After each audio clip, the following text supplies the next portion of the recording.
un menu irrégulier pour moi. Rencontre sera le premier mot du chien, même.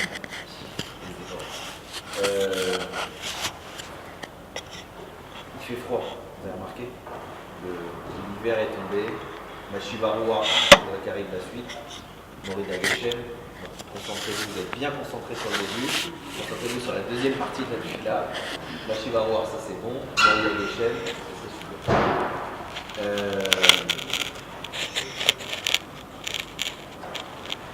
Ce soir c'est He Betevet. On arrive à la fin de He Betevet. He Betevet, c'est ce qu'on appelle Dita Notsar. Dita Notsar, c'est-à-dire que le jugement a été victorieux. C'est quoi? C'est la libération des livres. En gros, en une minute, il y a des chassidim venant du Rabbi Rayatz qui ont quitté des livres dans la grande bibliothèque du Saint-Denis. Ils ont pris ces livres en disant le Rayatz c'est ma famille, ces livres-là c'est au Rayatz, ces livres-là c'est à moi. Il y a eu un procès devant les goïms aux États-Unis. Et des choses extraordinaires se sont passées à ce moment-là. Des choses Des choses extraordinaires sont passées à ce moment-là. Première chose, le tribunal Goy n'a pas demandé au rabbi de se déplacer. Pourquoi? Tu lis. On ne demande pas à un haut dignitaire de se déplacer à un procès, ça se fait pas. Donc, tu as des goïms qui disent je dérange pas le rabbi pour ça. Je pense que c'est des goïms qui font le jugement, c'est pas des. Parce que ceux qui avaient volé, ils ont provoqué un din goy. Et d'abord, premier truc incroyable, les goïms disent ne fais pas déplacer le rabbi. Deuxième chose incroyable, oui, mais il faut qu'il parle. Ok. Donc ils sont allés chez lui prendre la déposition de sa femme. Pour ne pas le déranger à lui, ils comprenaient que lui, il n'avait pas le temps. À la fin du procès, quand le goy donne son dîme, il répète sans savoir des mots que le rabbi a prononcés quelques jours avant dans un discours devant les chassidim pour expliquer qu'en réalité, ces livres-là appartiennent au Rayatz, mais le Rayatz, c'est un rabbi. Et un rabbi, c'est un chef de la génération. Et la génération et le rabbi, c'est Beyachad. Donc les livres ne l'appartiennent pas à lui, ils appartiennent au rabbi. Ils n'appartiennent pas au rabbi, ils appartiennent au chassidi. Ils n'appartiennent pas au chassidi, ils appartiennent au Ham Israël. Ce qui veut dire qu'il n'y a pas c'est à moi. C'est la Elokut, ça appartient aux tzadikim et au peuple d'Israël. Et donc, Dida Notza, les goïms disent que c'est du vol et que tout ce qu'ils ont pu prouver que c'était filiation, que ça leur appartenait, ça n'a rien à voir. Ce qui appartient au rabbi comme ça, ce qui appartient au rabbi appartient au chassidi, ce qui appartient au chassidi appartient au rabbi. Et de ça est née cette fête de He Betevet. Maintenant, tu te dis, bon, ils sont vraiment fous ces chassidim, qu'est-ce qu'ils ne vont pas trouver pour faire les chaïm? Qu'est-ce qu'ils ne vont pas chercher pour faire un petit coup de vodka? C'est vrai, mais le rabbi explique qu'en réalité, c'est tous les livres qui ont été libérés. Qu'est-ce que ça veut dire que les livres ont été libérés? Et on va comprendre un événement qui s'est passé quelques jours après. Les chassidim étaient très heureux. Ida, Notza, aïe, aïe, aïe, aïe, et la fête, et les danses. Et tout d'un coup, le rabbi sort de chez lui, distribue avec beaucoup de gentillesse des pièces aux enfants. Et après, il dit au secrétaire, dégage-moi tous ces gars. Ils n'ont rien compris, tu les dégages.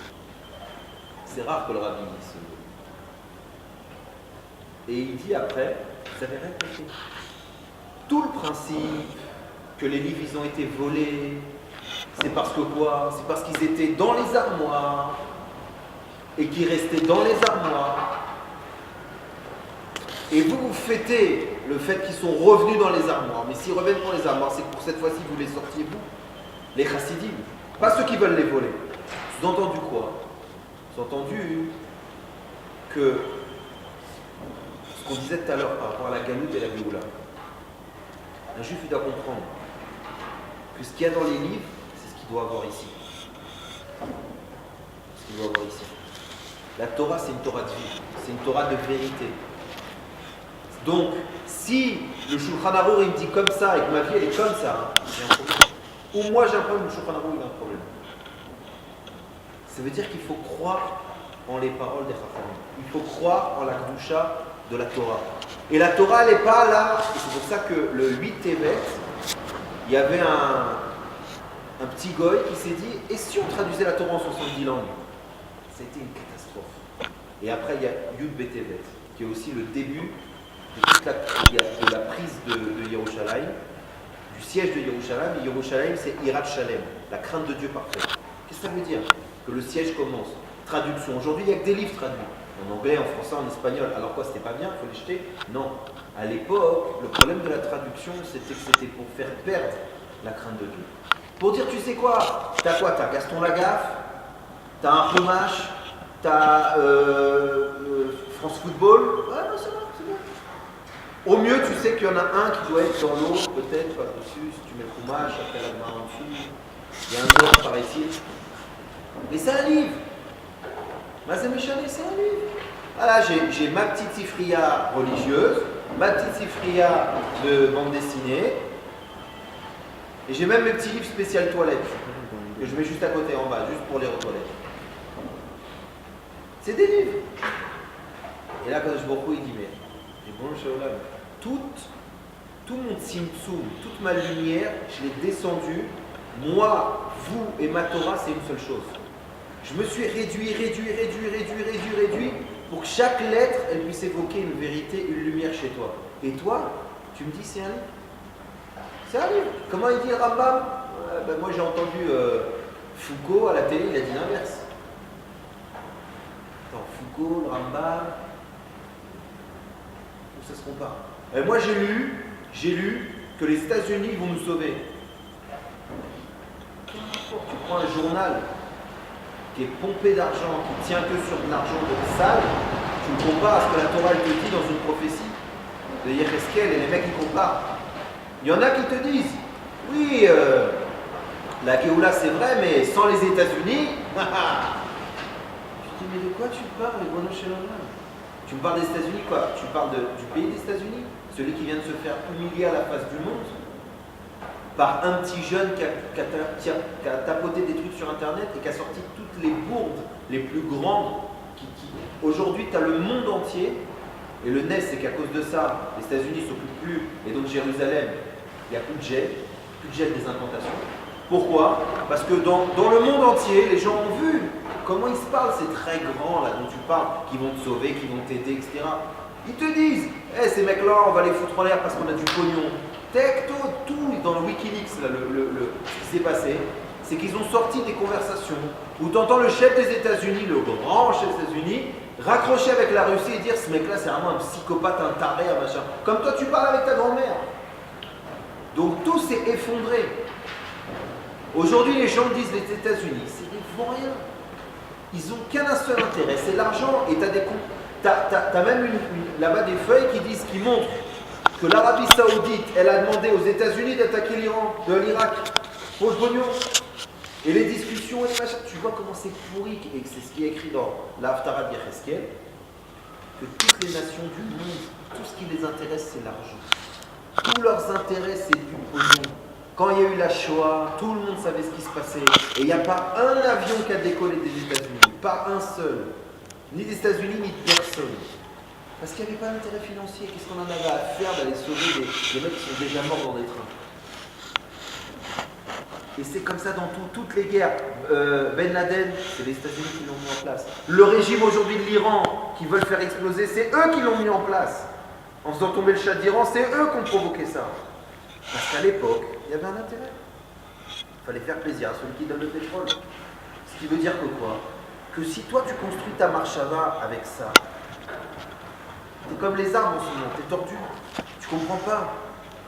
Alors quoi? C'est vrai, c'est pas bien, faut les aimer, faut pas les aimer. On te dit, fils, il y a la Torah, il y a les rabbinim, il y a les chachamim, cherche la vérité là où elle est. Cherche. Là aussi là-bas il y a du balagan. Là aussi là-bas il y a du vrai et du moins vrai. Là aussi là-bas il y a des déotes. Mais cherche. Mais cherche déjà dans le bon livre. Cherche déjà dans le bon livre. Et combien de temps d'ailleurs? Pas déjà 9 minutes. Alors, je vais terminer sur ça. Vous savez qu'il y a eu un feu, un grand feu. Alors là aussi, c'était tellement simple. On a entendu beaucoup de rabbinim dire Trilou le Shabbat, Trilou le Shabbat. Alors il n'y a pas besoin d'être un très grand raf pour dire ça. c'est écrit dans la Gemara, c'est écrit partout. Quand tu vois une strefa, sache que c'est un nounou sur le Shabbat. Et c'est évident que à Hanouka, Shabbat, Nerot, c'est facile de voir le lien. La vraie question, c'est qu'il y a aussi écrit qu'il y a un feu qui est chesed et un feu qui est gvura. Un feu qui est dans le bien, un feu qui est dans la dureté. Et que le feu de la dureté, c'est les Hanoukia. Le feu du din, c'est la Hanoukia que nous on allume. Cette fameuse lumière qui est très forte. Et peut-être que si on avait réussi à plus se rapprocher des Juifs, plus faire allumer des Hanoukiot, plus faire allumer des Nerot Shabbat dans les maisons, peut-être qu'il n'y aurait pas eu besoin de ce feu-là, le feu du din qui est venu brûler, et il n'y aurait pas eu besoin d'autant de morts. Parce que comme j'ai expliqué tout à l'heure, l'Admoraïm Saïl a un mamar où il explique qu'il y a deux chitotes sur la Géoula. La Géoula, elle doit venir par l'effort de l'homme. La Géoula, elle doit venir par Akadosh Baruch Hu, il va faire des miracles, etc. etc. Halacha, ça doit venir de l'homme. L'Admoraïm Saïl pose la question, pourquoi vous n'avez pas fait un compromis? Ça doit venir de l'homme, mais Dieu, il va te faire des guilouïs, des trucs sympathiques, comme ça tu te chauffes, tu t'encourages un peu. Pourquoi tu as fait que comme ça? Ça aurait été mieux de faire un espèce de petit chilouf des deux chitotes, un échange. Tu dois faire des efforts, mais Dieu il va te faire des petits cadeaux, des petits toléolas, des petits miracles, des petits machins. Alors pourquoi non? Ça a été accepté que c'est que par l'effort de l'homme que la Géoula va venir, que par la tchouva et ainsi de suite. C'est une question. Et là-bas il explique, et il dit, et sache que c'est quoi l'effort de l'homme? C'est deux façons. Ou la tchouva, ou les épreuves. Et il arrête ici. Tac. Vous avez entendu que c'était une grave épreuve ce qui s'est passé, que le Hesh de la Gvoura, il est rasé, il est tué les Neshamot juifs, et qu'il y en a qui disent qu'il y a 44 morts, qu'il y aura 44 morts, et c'est super parce que ça fait exactement le nombre de Nérot d'une Hanoukia qu'on allume. On va te Daraba. Moi je ne vais pas dire ça à la famille, tu vois. Pas lui dire, tu sais quoi, tu ressembles exactement à une Hanoukia, mais version. Tu peux pas dire ça. Et même si tu comprends qu'il y a un rapport, alors tu dois te dire, pourquoi je n'ai pas allumé plus de Hanoukiot? Pour que ces Neshamot, elles vivent ici, elles profitent ici. Pourquoi Kadosh Baruch Hu, il a dû choisir pas la tchouva, mais l'épreuve? Et comme il y a écrit aussi dans les livres, après que tu verras le feu de la Gvoura, tu verras la Rachmanut. Juste après que tout a brûlé, a commencé à tomber la pluie, a commencé, etc. La Rachmanut de Dieu. Oui, mais pourquoi? Pourquoi passer par l'épreuve? Pourquoi pas passer par la tchouva? Pourquoi? Parce qu'on ne prend pas au sérieux ce qu'on a dit, les livres. Les livres, Ribono Sholem, les livres. On ne prend pas au sérieux. On ne prend pas au sérieux un chumash. On ne prend pas au sérieux une haftara. On ne prend pas au sérieux une